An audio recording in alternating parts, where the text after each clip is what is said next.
Donc l'idée, c'est de venir, il me revient cette lourde tâche d'introduire, on va dire, la partie scientifique de la matinée et de vous faire un bref état des lieux de ce dont on parle lorsque l'on parle d'e-sport. Et donc, sans plus attendre, je vais rentrer très rapidement dans des aspects définitionnels et puis dérouler sur une petite dizaine de minutes ce dont on parle lorsque l'on parle d'e-sport. Aujourd'hui, lorsque l'on parle d'e-sport, on parle de la pratique compétitive du jeu vidéo. Donc, c'est une manière de pratiquer le jeu vidéo. Et si on veut avoir une définition un peu plus fine, on va parler de l'affrontement simultané de joueurs et de joueuses lors de compétitions qui sont organisées sous forme de tournois, de ligues, de championnats, des compétitions organisées et réglementées, c'est-à-dire réglementées à la fois par le système de jeu, parce qu'ont prévu les développeurs, mais aussi par les organisateurs de tournois pour éviter tous les phénomènes de triche sur du jeu vidéo. Alors, je ne rentre pas dans qu'est-ce que le jeu vidéo et ainsi de suite, parce qu'on pourrait y passer des heures, mais ce qu'il faut bien saisir, c'est que ces affrontements simultanés, ils peuvent prendre la forme à la fois de duels d'individus, comme vous pouvez le voir sur l'image du dessus, ou alors de duels d'équipes. Donc, qui sont même aujourd'hui des affrontements qui peuvent avoir lieu en chacun pour soi sur certains types de jeux. Donc c'est finalement ce qu'on appelle l'e-sport, ça participe au processus de sportification du jeu vidéo, c'est-à-dire que les acteurs du monde du jeu vidéo vont emprunter certaines caractéristiques fonctionnelles du monde du sport, comme par exemple la compétition, les règlements et ainsi de suite, sans forcément que la discipline soit elle-même reconnue institutionnellement comme un sport. C'est-à-dire aujourd'hui, pour être très clair, l'e-sport n'est pas un sport, c'est-à-dire c'est pas reconnu par les organes traditionnels de gouvernance du sport, à savoir le ministère des Sports ou le Comité national olympique sportif français. Donc l'e-sport n'est pas reconnu en France comme un sport, mais dans d'autres pays c'est le cas. En France, il n'y a pas de velléité ou de volonté particulière à vouloir faire reconnaître l'e-sport comme un sport, parce que même s'il y a plein de similitudes sur lesquelles je pourrais revenir, il y a aussi des différences, enfin il y a une différence majeure, c'est la présence de ces éditeurs de jeux, et on est bien plus proche des industries créatives et culturelles que finalement du mouvement sportif. Et donc vraiment, c'est cette idée, on part d'un jeu vidéo, on emprunte finalement ses caractéristiques fonctionnelles pour en faire un sport. Et pourquoi je vous parle de sportification du jeu vidéo? Parce que je sais que certains collègues après vont prendre la parole et vont vous parler d'autres processus de gamification du sport et ainsi de suite. C'est juste pour essayer d'introduire un peu ces éléments-là. La grande spécificité de l'e-sport et du jeu vidéo en général, mais en plus lorsque l'on parle du sport, c'est que c'est un phénomène qui est particulièrement protéiforme, c'est-à-dire qui prend des formes très variées, notamment en raison d'une grande multitude de jeux vidéo et de genres de jeux vidéo qui sont pratiqués. Alors je vais faire une petite analogie avec le sport, c'est-à-dire que derrière le terme sport, on a une multitude de disciplines sportives. Vous allez retrouver les sports de combat, les sports collectifs de petits terrains, les sports collectifs de grands terrains, les sports de raquettes et ainsi de suite. Avec l'e-sport, c'est un peu la même chose. Vous avez une multitude de ce que je qualifierais de disciplines e-sportives. On va retrouver des jeux de course automobile, des jeux de sport, des jeux de combat, des jeux de tir, des jeux en arène de combat, des jeux de stratégie individuelle, des jeux de rôle, des jeux de cartes, des jeux de réflexion. Et de la même manière, dans le sport, que chacune de ces disciplines sportives va se subdiviser en une multitude d'épreuves sportives. Si je prends l'athlétisme, dans l'athlétisme, vous avez les courses, les lancers, les sauts. Dans la course, vous avez le fond, le demi-fond, le sprint. Dans le sprint, vous avez ensuite le 60 mètres, le 100 mètres, le 110 mètres et le 200, le 400. Avec l'e-sport, c'est la même chose. C'est volontairement, c'est pas fait pour être lu, hein, bien évidemment, mais c'est pour vous montrer la grande diversité de sous-genres de jeux vidéo auxquels appartiennent chacun dans chacun de ces sous-genres des titres vidéoludiques qui sont très variés. Là, c'est loin d'être exhaustif, il y en a encore plein. Et donc ça, ce sont une multitude de jeux qui sont pratiqués de manière compétitive sous forme d'affrontements simultanés lors de compétitions organisées et réglementées. Bien évidemment, vous avez des jeux qui sont plus populaires que d'autres, comme dans le sport, vous avez des sports plus populaires que d'autres. C'est généralement une dizaine de sports qui sont un peu plus populaires, mais avec des ancrages culturels aussi. En France, c'est certains sports qui sont privilégiés, donc c'est certains e-sports qui sont privilégiés, là où dans d'autres pays, ce serait l'inverse. À titre indicatif, aujourd'hui, par an, c'est à peu près 10 000 jeux vidéo qui sont édités tous les ans. Et donc, c'est autant d'expériences vidéoludiques totalement inédites à chaque fois, quoi. Donc, une grande variété de jeux, mais aussi une grande multitude de supports de jeux. C'est-à-dire, on peut pratiquer à la fois sur smartphone, on peut pratiquer sur tablette, on peut pratiquer sur des consoles de jeux vidéo de salon, on peut pratiquer sur ordinateur, on peut pratiquer sur bande d'arcade. Et avec l'évolution des nouvelles technologies, aujourd'hui, on peut pratiquer aussi grâce à des casques de réalité virtuelle, des consoles à détection de mouvement, voire même tout plein d'autres types de périphériques de contrôle. Je vous en ai mis un ergocycle, un home trainer. Donc, vous croisez ces multitudes de supports avec avec ces multitudes de genres de jeux, et vous comprenez bien que vous avez là encore une multitude d'usages, de pratiques qui vont du loisir au professionnel en passant par l'amateur, avec des objectifs qui peuvent être de divertissement, de santé, de performance et ainsi de suite. Donc finalement, lorsque l'on parle d'e-sport, on parle de quelque chose qui est très très vague, et c'est aussi important pour nous en tant qu'enseignants-chercheurs de bien préciser finalement de quoi est-ce que l'on parle. Et ce que fait Silver Geek, c'est là aussi une multitude de pratiques et de disciplines et d'usages qui sont très variés. Et de fait, vu que c'est des genres de jeux vidéo très différents, qui sont associés à des supports de jeux qui sont très différents, eh bien, en fait, ça va engager... Alors moi, je viens des sciences du sport, donc là, forcément, la mise en jeu du corps, le corps en mouvement, le corps en action m'intéresse beaucoup. Et donc, ce qui m'intéresse, c'est de voir aussi comment est-ce que la motricité dans le jeu vidéo est mise en jeu. Et là, en gros, je vais vous demander de vous focaliser principalement dans un premier temps sur les lignes du bas.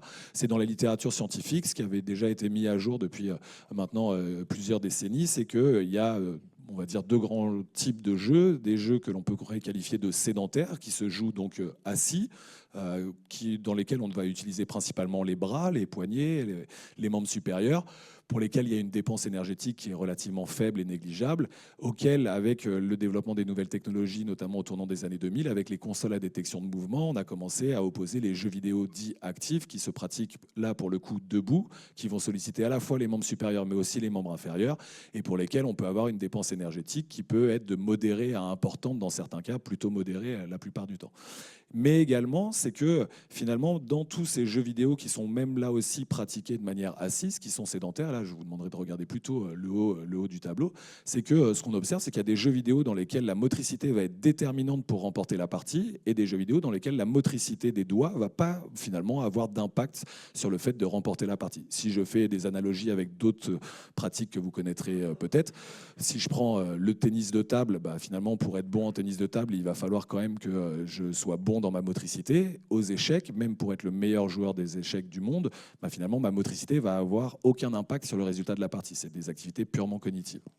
Et donc, même dans ces jeux vidéo qui se jouent assis, eh bien, vous avez des jeux qui ne nécessitent pas de motricité déterminante, et puis des jeux vidéo dans lesquels, finalement, la motricité va être déterminante. Et ce qui fait que on va avoir une sorte de continuum en termes d'implication physique du corps qui va, sur ces jeux vidéo sédentaires non moteurs, à une implication qui est assez légère, vers une implication qui va être de plus en plus importante. Et nous, en tant que chercheurs, et notamment quand on veut utiliser ce type d'outils comme les outils vidéoludiques auprès de différentes populations, que ce soit des enfants jusqu'aux personnes âgées, forcément, on va toujours se questionner qu'est-ce que l'on veut faire avec ces outils-là, et qu'est-ce qu'on veut développer, qu'est-ce qu'on veut solliciter comme capacité, qu'elle soit motrice, fonctionnelle, cognitive, et ainsi de suite. Et donc, c'est comme ça qu'on s'appuie là-dessus. Et donc, finalement, si je reprends mes différents supports, en rose, vous avez finalement, donc je reprends mes codes couleurs, le jeu vidéo sédentaire en rose, des supports qui se jouent plutôt assis, comme les smartphones, tablettes, consoles de salon et ordinateurs. Et puis en violet, des jeux vidéo actifs, donc sur des supports qui nécessitent d'être debout, comme les bornes d'arcade, la réalité virtuelle, les casques de réalité virtuelle, les consoles à détection de mouvement, ou encore les ergocycles.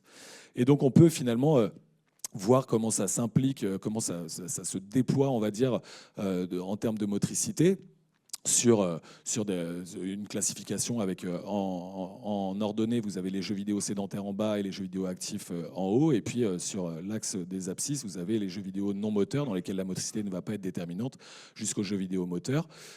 Les jeux vidéo non moteurs ne sont jamais actifs, mais donc un exemple de jeu vidéo non moteur et qui est sédentaire, donc qui se joue assis et dans lesquels la motricité ne va pas être déterminante, c'est les simulations de jeux d'échecs, donc les échecs en ligne, où là pour le coup, c'est du tour par tour. La motricité, le fait que vous soyez bon avec vos doigts, avec vos membres supérieurs, ne va pas impacter la partie. Vous avez le temps que vous voulez pour pouvoir jouer. Puis ensuite, des jeux vidéo qui se jouent assis, mais dans lesquels la motricité va être déterminante. Et alors là, ça peut paraître plus étonnant pour les personnes qui jouent rarement aux jeux vidéo, on va dire. C'est que dans certains cas, vous pouvez peut-être avoir l'impression de voir finalement des musiciens, des pianistes qui seraient en train de pianoter sur leurs instruments de musique. Et c'est un petit peu ce qui se passe aussi sur certains jeux vidéo. Là, en l'occurrence, c'est des jeux de stratégie en temps réel qui sont individuels et où, en fait, on repère des patterns moteurs. Et si vous n'êtes pas bon avec votre doigt, avec vos doigts, avec vos mains, et finalement, vous ne pourrez pas l'emporter. fait. Et puis, bien évidemment, ensuite, vous avez les jeux vidéo actifs qui se jouent debout et qui sont moteurs, dans lesquels la motricité, là aussi, va être déterminante. Ici, encore un genre de jeu où vous pouvez le voir, les deux joueurs qui s'affrontent sont en train d'effectuer des passes sur des contrôleurs qui se situent au niveau des pieds, des périphériques de contrôle qui se gèrent au niveau des pieds. Et vous pouvez bien imaginer qu'un faux pas et vous perdez la partie, quoi. Et donc, si je rentre un peu plus en détail, dans ces jeux vidéo non moteurs sédentaires, vous allez retrouver des jeux de société virtuelle, des jeux de réflexion, des simulations de vie, des pointés-cliqués, des jeux au tour par tour, des jeux de cartes, des jeux contemplatifs, des jeux de management. Dans les jeux vidéo assis, sédentaires, dans lesquels la motricité va être déterminante, on va retrouver beaucoup de jeux qui sont pratiqués dans l'e-sport, les jeux de tir, les jeux en arène de bataille, les simulations sportives, les jeux de stratégie, les jeux de combat, les jeux de plateforme, les shoot 'em up et les simulations de course. Et puis, ce dont on va beaucoup parler aujourd'hui, notamment, des jeux vidéo moteurs actifs avec des jeux rythme en arcade, des jeux de danse, des jeux à thématique sportive ou même de remise en forme ou des sports connectés. Qui sont ces e-sportifs? Je vais vite. En gros, pour essayer d'avoir une bonne idée de qui on parle lorsque l'on parle des joueurs de jeux vidéo et ceux qui le pratiquent en compétition, moi ce qui m'intéresse, je vous l'ai dit, c'est à partir du moment où les joueurs s'affrontent les uns face aux autres. Donc on peut jouer contre l'ordinateur, contre le logiciel, contre l'IA, vu que maintenant on parle de plus en plus d'IA, on peut jouer contre le logiciel. Moi, ça ne m'intéresse pas spécialement. Moi, ce qui m'intéresse, c'est à partir du moment où on joue contre quelqu'un d'autre de manière simultanée. Donc, c'est ce que je vais appeler des jeux vidéo d'affrontement. Mais ensuite, dans ces systèmes-là, on peut potentiellement, il y a plein de niveaux. On peut, à l'intérieur de ces systèmes de jeu, on peut essayer de performer en participant à des parties classées en ligne, comme aux échecs, avec des systèmes d'élo, de classement en ligne. Et on peut même ensuite faire l'effort d'aller s'inscrire à des compétitions, qu'elles soient en présentiel ou en ligne. La Gamers Assembly étant un très bon exemple de compétition en présentiel qui se tient chaque année ici à Pâques. Et donc, si je prends juste les personnes qui jouent à des jeux vidéo d'affrontement, qui ne cherchent pas à se classer dans ces parties et qui ne font pas de compétition, pour le dire plus simplement, c'est un très bon exemple, c'est si vous jouez à Mario Kart contre des amis, vous affrontez vos amis à Mario Kart, mais vous ne cherchez pas à vous classer, vous ne faites pas une compétition de Mario Kart, c'est un très bon exemple. Ce qu'on remarque, c'est qu'en termes de population, c'est assez bien réparti d'un point de vue genré, puisque c'est à peu près, ça dépend des années, mais on est aux alentours de 50-50 entre la répartition homme-femme, avec une plutôt bonne diversité, j'ai envie de dire, générationnelle, puisque c'est un peu moins de 50%, un peu plus de 50% de cette population qui est âgée de 15 à 34 ans. Ça veut dire que vous avez 50% qui est à moins de 15 ans ou plus de 35 ans. Donc avec une grande diversité générationnelle. C'est là où aussi on va retrouver beaucoup de nos seniors, en l'occurrence. Et je ne rentre pas trop dans les détails des catégories socio-professionnelles, c'est pas trop le sujet. Quand on commence à rentrer dans les gens qui font du jeu vidéo d'affrontement, mais qui cherchent à se classer, donc qui commencent à avoir une démarche, sans dire compétitive, mais au moins performative, en cherchant la performance, ce qu'on observe déjà, c'est que finalement, c'est une pratique qui se masculinise, puisque c'est 2/3 d'hommes, et une pratique un peu moins diversifiée d'un point de vue générationnel, puisque vous avez à peu près les 3/4 qui sont âgés de 15 à 34 ans, donc vous avez plus qu'un quart de la population qui est en dehors de ce qu'on appellerait les générations milléniales, génération Z et génération alpha. Et lorsqu'on rentre vraiment sur la partie très très compétitive, c'est-à-dire des gens qui font du jeu vidéo d'affrontement, qui se classent en ligne et qui en plus s'inscrivent à des compétitions, vous remarquerez qu'on est sur une population qui est particulièrement masculine, puisque c'est 93% d'hommes, particulièrement jeunes, puisque c'est 95% de mémoire qui sont âgés de 15 à 34 ans. Et donc, ça montre bien que plus on va vers une pratique compétitive, plus on va vers une pratique masculine et une pratique jeune. Et c'est là tout l'intérêt aussi de ce que fait Silvergeek, c'est de venir un petit peu déconstruire ces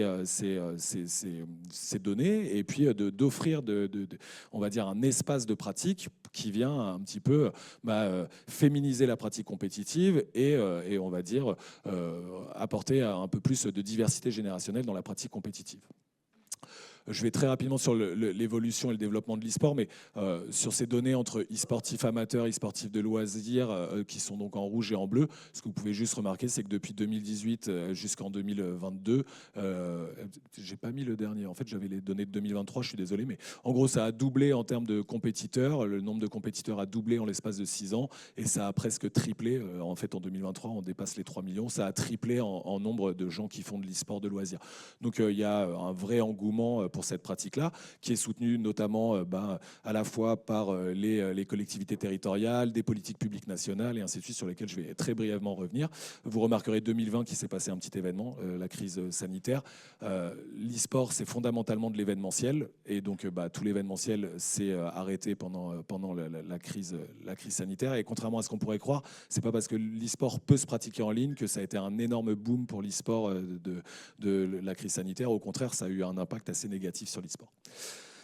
Et donc, je conclurai très rapidement sur ces aspects-là. Il faut le savoir aujourd'hui, c'est qu'il y a une vraie volonté, et la présence de la région le montre bien, c'est qu'il y a une vraie volonté de la part des collectivités et de manière générale des pouvoirs publics de soutenir l'e-sport, au niveau notamment national, par la mise en place d'une stratégie nationale e-sport 2020-2025 qui est soutenue et qui est portée par à la fois le ministère des Sports et le ministère du Numérique, qui est rattaché, qui était à ce moment-là encore rattaché au ministère de l'Économie. Cette stratégie, elle vise à faire de l'e-sport une grande nation, à faire de la France une grande nation de l'e-sport d'ici 2025. Est-ce qu'elle s'en donnera vraiment les moyens? On fera le bilan à la fin, mais en tout cas, cette stratégie, elle s'oriente autour de 4 axes. Et c'est principalement le premier axe sur lequel je voulais juste revenir, qui est l'axe 1, qui est de promouvoir une pratique e-sportive qui soit saine, responsable et inclusive, et dont l'idée, c'est de soutenir la diffusion d'une politique d'inclusion et de mixité en lien avec les associations pertinentes. Et c'est là, notamment, où on va retrouver Silver Geek, que vous pouvez retrouver Vincent lors des auditions qui ont été menées, des assises de l'e-sport qui ont été menées pendant l'année 2019, puisque c'est de s'appuyer sur les acteurs de terrain et qui sont experts de ces sujets-là, et notamment sur la question du lien intergénérationnel. Aujourd'hui, c'est Silver Geek qui fait office, on va dire, d'acteur incontournable, et voire le seul et unique acteur qui a cette expertise-là pour promouvoir le lien intergénérationnel dans la pratique compétitive du jeu vidéo, mais pas que d'ailleurs, pas forcément compétitive, mais là, vu que je vous parle de compétition, c'est un petit peu ça. Donc voilà un petit peu aujourd'hui, sachez-le, il y a des vraies politiques publiques qui sont menées autour du jeu vidéo, à la fois au niveau national et bien évidemment au niveau plus local, grâce aux collectivités, et la présence aujourd'hui de la région en est un très bon exemple. Je vous remercie énormément, j'ai essayé de faire vite, mais voilà quoi. Bravo. Merci beaucoup Nicolas. Je crois que s'il y en a parmi vous qui sont venus ici en se disant tiens, e-sport, c'est quoi ce machin, là vous savez tout désormais. Merci beaucoup Nicolas.